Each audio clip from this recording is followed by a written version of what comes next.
Sa lahat ng mga SSS pensioners at sa mga nagtatanong kung kailan ang official release ng kanilang pension sa buwan ng Marso, may official date na po tayo kung kailan natin matanggap or ma-release ang pension sa first batch at saka sa second batch.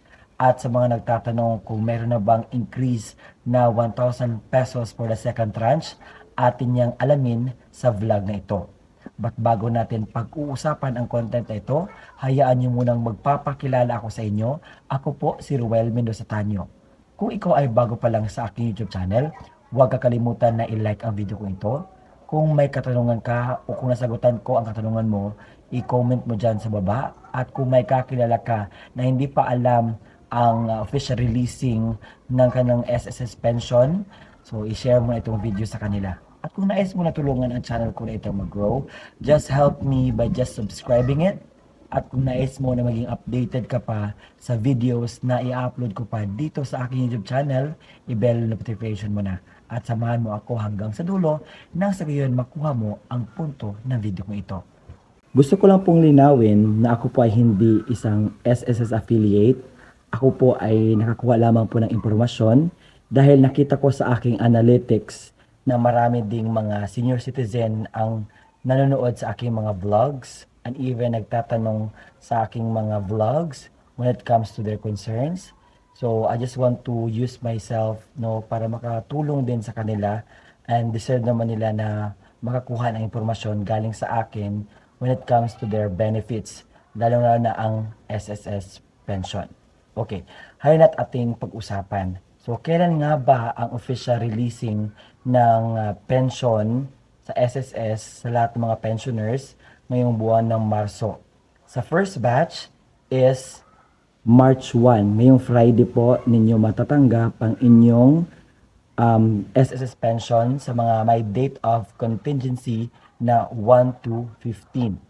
Ang second batch naman ay matatanggap ninyo ang inyong SSS pension sa March 16, pero according sa circular number, SSS circular, na kapag ang date is mapupunta sa Sabado or sa holiday, so ma-advance siya sa pagkuha. So March 16 is Saturday, makukuha ninyo ang inyong SSS pension advance, which is sa March 15, which is Friday.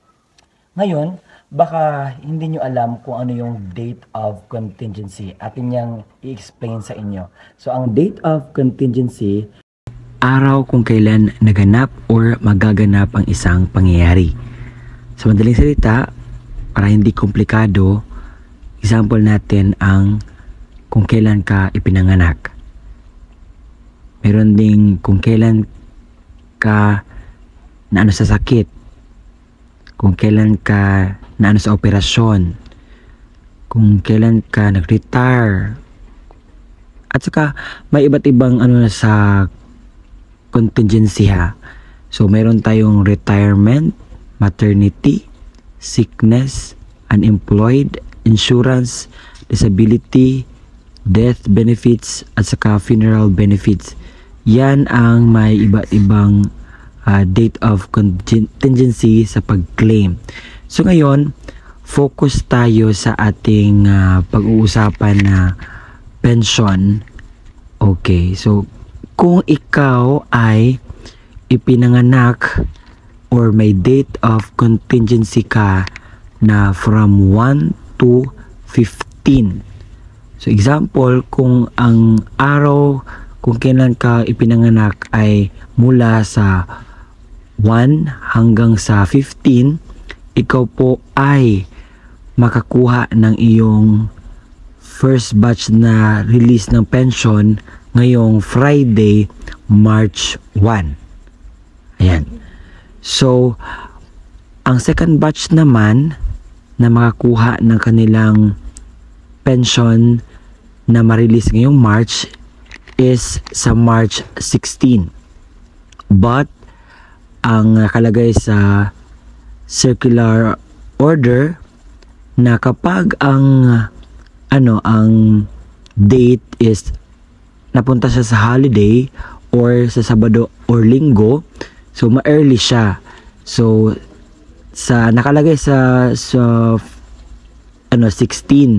So ang 16 is Sabado. So mapupunta siya sa Friday, which is 15. Ninyo matatanggap ang inyong buwan ng pensyon sa buwan ng Marso. Okay? Isa ito sa mga katanungan ng bayan. Isa ito sa mga inaasam-asam at hinihintay nila kung kailan ba yung increase na 1,000 pesos. Ano na ba yung update? Kung mayroon na ba talagang increase or wala?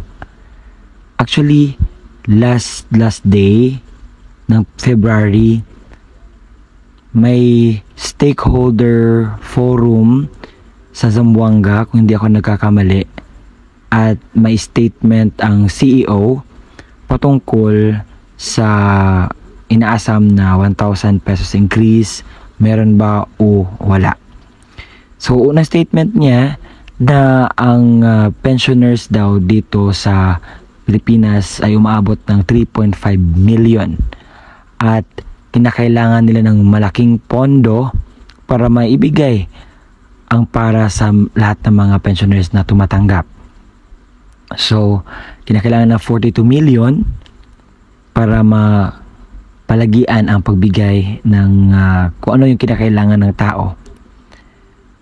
At sa ano na yun, ginamit kasi niya na wordings, hindi ko maintindihan kasi Chavacano, pero ginawa ko, kinuha ko pa rin kung ano yung ibig niyang sabihin para naman makakuha tayo ng impormasyon na legit at mayroon kayong makuha sa vlog na ito, lalo na sa mga senior citizen na nag-aantay, nagagalit na kasi wala talaga silang makuha na update regarding sa increase.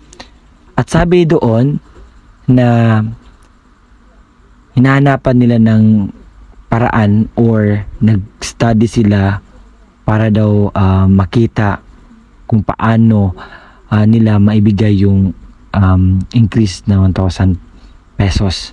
Sabi pa niya, kinakailangan ng malaking pondo at magpapatulong siya sa ating presidente na si Bongbong Marcos para ma-address ang concerns or may patupad yung 1,000 na increase.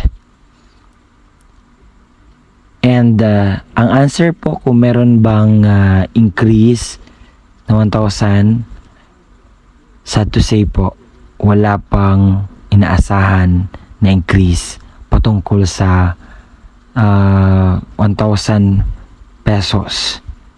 No? Sad to say. So yun nga, sabi ng CEO, mag-study muna sila, bigyan nila ng time para makunan kung saan ba ang dapat nilang bigyang pansin. Pero, para sa akin ha, dapat nang ibigay ang second tranche na increase.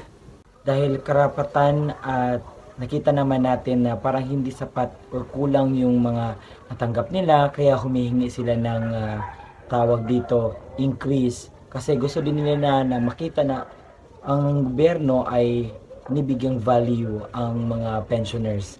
Kasi maraming mga pensioners ngayon ang medyo kinakailangan talaga nila ng pera kasi yung iba na pensioners need ng mga sa maintenance, sa gamot, lalo na sa mga survivors or surviving pensioners, no?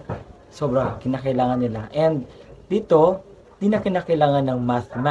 Kasi according sa post ng SSS na sila ay may report na may revenue sila last 2023 na lumagpas sa kanilang target na umabot ng 9.5%.